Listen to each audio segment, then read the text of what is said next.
How's it going, you guys? Damocles here, and today I am very excited to be breaking down the newest announced character for Pokemon Unite, and that is Zeraora. He is a speedster, and you guys know I love my speedsters, you know I love my assassins, so I'm really excited to be breaking this one down for you and sharing my opinions on him and seeing how you guys feel about him. So make sure if you have any thoughts or you disagree with what I'm saying, drop them in the comments below, like, comment, and subscribe. Without further ado, let's just hop into his abilities.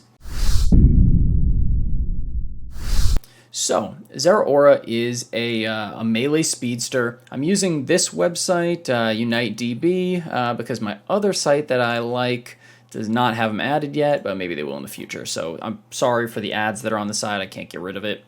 So speedster, you guys know, junglers, assassins. If you don't know, go and check out my previous video on them.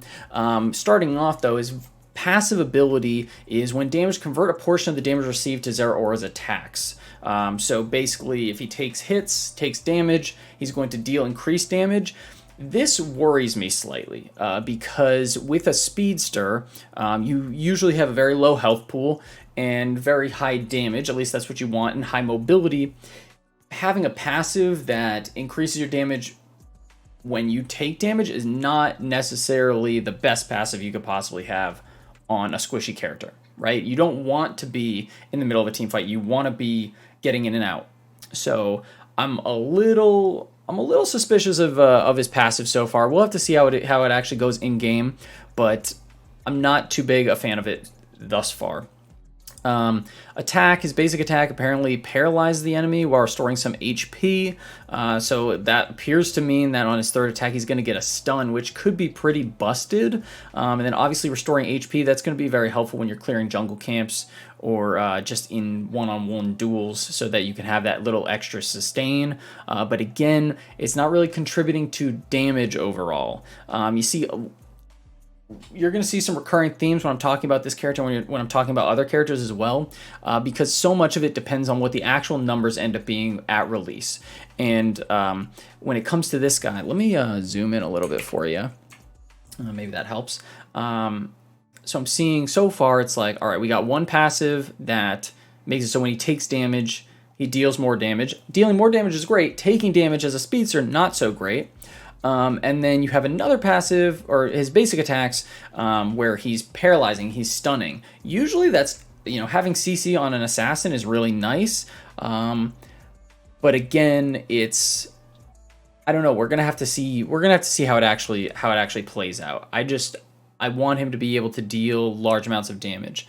Zeraora, so okay, agility, quickly moves in a direction, afterwards significantly increases attack speed. So this is a dash with an attack speed increase. That's always good. Attack speed scales really nicely in most MOBAs, and it's a huge buff to your damage. So that's always nice as a base ability, and it's a 6-second dash, which is pretty short. I'm trying to think of how long Absol's is. I think Absol's is 6 seconds. So at a base level, that's pretty nice, but you're going to switch into that quite quickly. Now, as for the choices, we got Volt Switch, moves in one direction, damaging opposing Pokemon, recasting the ability, sends Zeraora back to its original location, gain attack speed on both uses, and then at level 11 increases damage and buff duration. Okay, and then the other one is when using basic attacks, close enemy will struck by the current. This can be applied up to 3 times. Okay, so straight off the jump, I'm going Volt Switch like 100%. Again, it depends on the actual numbers, right, guys? It so much depends on the numbers because basically what this is I don't know if you guys have ever played League of Legends or you've ever played with LeBlanc, but basically you have like a dash or you have a flash, a teleport, if you will, forwards a little bit, and then you can go and recast it to teleport back to the location that you were at.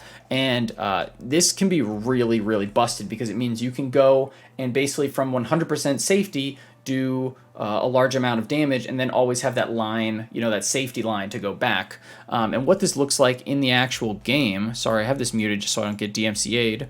This is what it looks like in the actual game. It looks like a quick dash, or a teleport, a flash, if you will, and then you can activate it again to go back. Now, what this means is we can go dash, do our entire damage combo, and the question is there a range limit on that, right? Like, usually, at least with LeBlanc, there's a timer before you can actually take that, like, before it disappears and you can't take it back.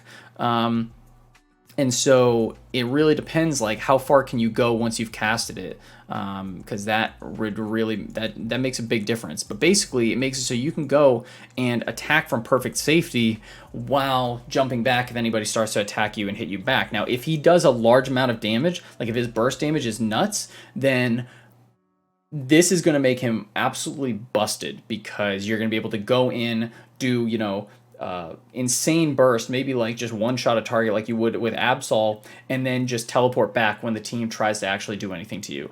So really nasty ability if the numbers actually shake out how I hope they will. And then it increases attack speed on both uses. So I don't know, we'll see. The fact that it has an attack speed increase, obviously good, but that kind of makes me feel like it's going to be like more in like a prolonged fight and not have that Absol level of burst.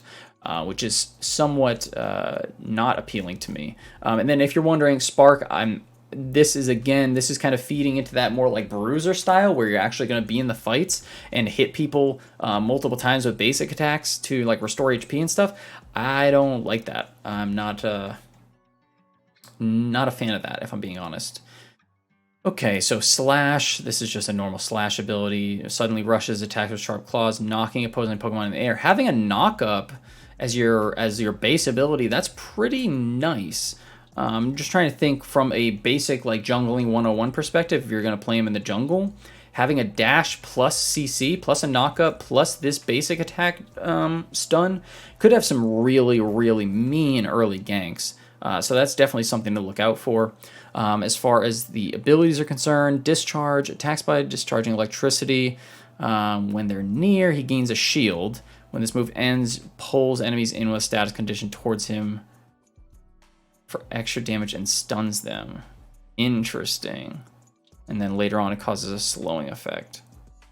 Wild Charge, Zeraora dashes and performs a combo attack. If Zeraora used Spark or Volt Switch recently, attacks are increased. Okay, so straight off the cuff, and I think you saw this in the gameplay here a second ago after he dashes in here. You see that AoE. If they are touched by a status effect, then they get pulled in. At least that's what this description is telling me. Is it the same here? Let's see real quick. Yes. Okay. So this could be nasty just for displacement if you're running a team with multiple status effects. But in a 1v1 move, this would require you, if you wanted to apply this on your own, I don't know if this Spark is causing a status effect on target. I don't think it is, but his paralysis would be a status effect, I would imagine. So you would need to go ready up your basic attack to level 3, or to segment 3, hit them, then pop Discharge so that it pulls them in and stuns them. That could be a really nice little wombo combo. Additionally, if you have other people on your team, like say you have, Mr. Mime can stun a large area. I think Wigglytuff can sleep a large area. Or maybe I'm thinking of Snorlax. I don't know.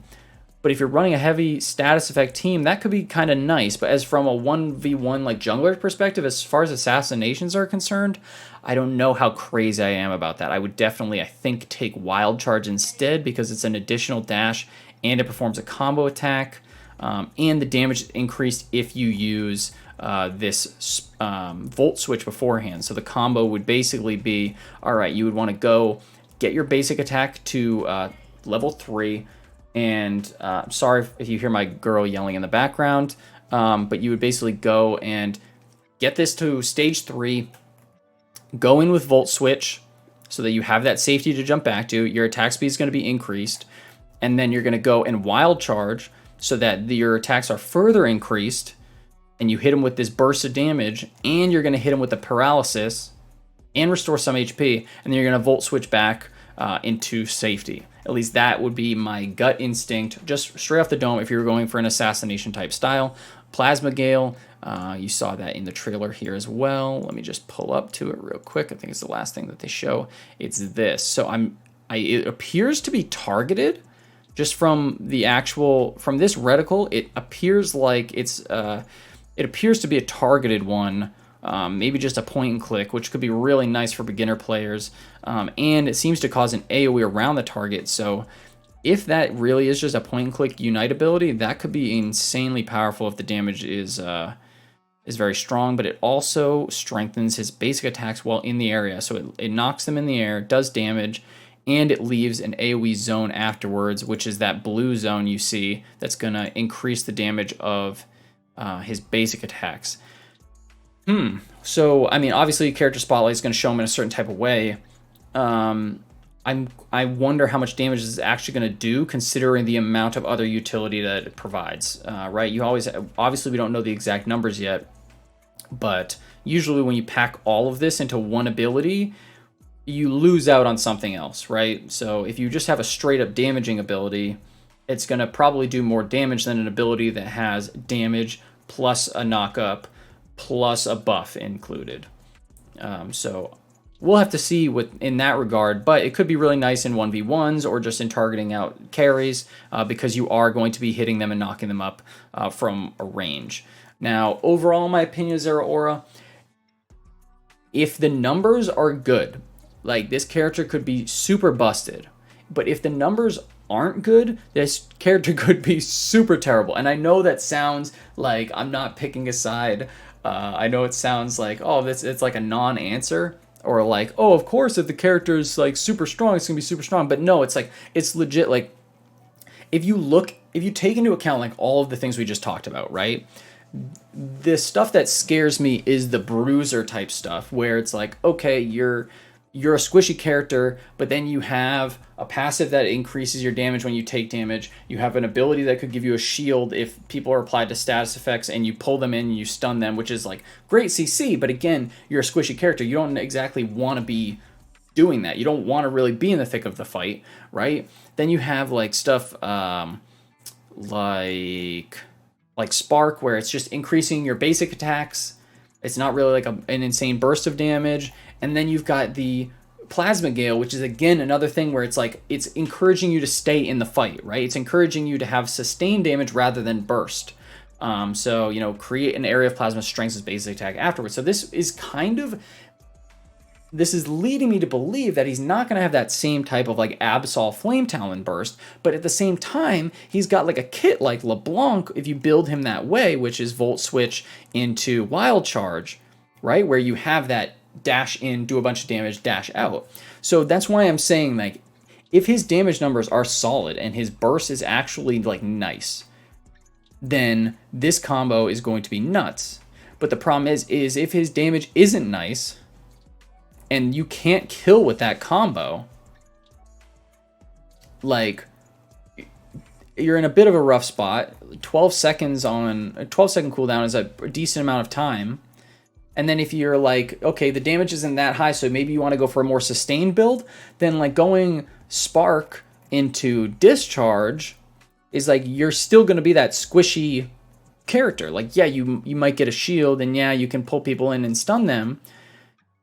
But if your damage isn't that high, and all you're doing there is kind of being like more of a CC bot, and you're like trying to sustain while hitting people, then you might be better off playing like an all-rounder or something. Like, it's kind of like a weird kit. So that's why I'm saying, if the numbers look good and Volt Switch into Wild Charge is actually like high damaging, like, this guy's going to be nuts, and you guys are going to see me play him all the time. But like right now, like, what I'm comparing it to is like an Absol, right? Because to me, that's the king of the jungle right now. That's the king of the speedsters, Absol and Talonflame.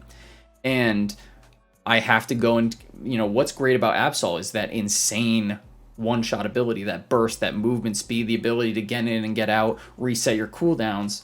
And then you look at this and it's like, man, this is another really nice assassin toolkit that's been in other MOBAs, but is the damage going to be there? Because otherwise you might go and it's like, oh, cool, you have sustain, you have increased attack speed, increased basic attacks, but if Absol, the opposing jungler, can just come in and one-shot you, then what good does it do? And so overall, I like the character, I like the design, I obviously like speedsters, I like anything where I'm going to be able to go and carry people in the jungle, and if this Volt Switch is legit, I'm going to be going for some crazy outplays, and I think you guys will be too. And so make sure, you know, if you like this content, like, comment, subscribe, and come and follow me on Twitch and follow me on here, because when Pokemon Unite drops in, what is it, like 3-4 days now? I'm going to be going absolutely insane on all of these characters, and I'm going to be able to do those full-fledged breakdowns when we actually get this guy, get our hands on this guy in the game itself. As far as builds are concerned and items, you guys know the deal with my speedster items, right? Like, I don't really need to go too into that. Like, I really like floatstone. I really like, depending on what kind of character it is, like special attack spec and wise glasses, or attack weight and where the hell is it? Whatever the other thing is that increases attack. I don't know why I can't think of it right now, but this video has gone on long enough. Thank you guys so much for all the support. I'm going to be doing more of those beginner guides. I'm going to be doing some more in-depth guides. You guys let me know what you're curious about. I was going to do a guide on laning and a guide on jungling because I see a lot of misinformation out there and a lot of people saying some weird stuff about the jungle. So let me know what you think about this video. If you want to see more, like, comment, subscribe, people. That's it for me. Damocles out.